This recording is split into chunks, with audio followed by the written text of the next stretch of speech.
जी हम रेखा खींच रहे हैं जो डी बिंदु की है। ये डैश डैश वाली जो रेखा आपको दिख रही है ना, ये तो ये डी बिंदु से जा रही है और इसको ये ई डैश है ना। तो हम मान लेते हैं कि हम एक और रेखा खींचते हैं डी ई डैश। तो मान लिया कि डी बीसी के समांतर नहीं है, तो हमने क्या कि एक डी ई डैश रेखा की रचना की जो कि बीसी के समांतर है।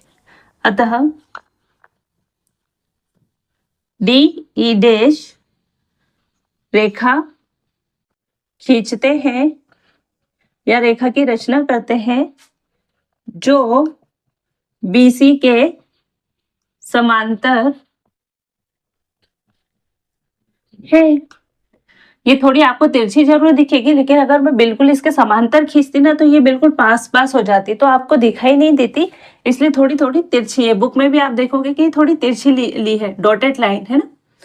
तो ये जो डॉटेड लाइन है डी ई डैश यानी है, तो ये इसका एक सिरा कौन सा है, डी का, मतलब डी बिंदु से, और दूसरा ई डैश है, ई के थोड़े ऊपर।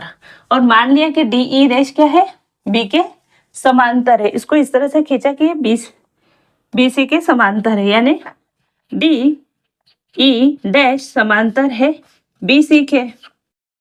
ठीक है, अगर डी ई डैश बीसी के समांतर है तो हमने थेल्स प्रमेय में क्या पढ़ा था कि एक त्रिभुज के किसी भुजा के समांतर एक रेखा खींची जाए तो वह अन्य दो भुजाओं को समान अनुपात में विभाजित करती है। ये था थेल्स प्रमेय। इसके लिए इस प्रमेय की वजह से अगर ये डी ई डैश बीसी के समांतर होगी, तो इसलिए अगर ऐसा है तो ये इसलिए का साइन लगा दिए।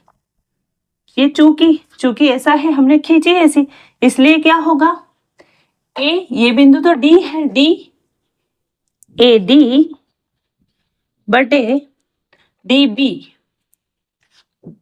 बी बराबर होगा ए ई डैश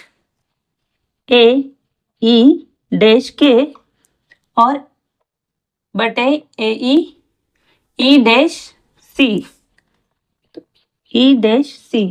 यानी कि जब ये डॉटेड लाइन और ये बीसी एक दूसरे के समांतर होगी ना,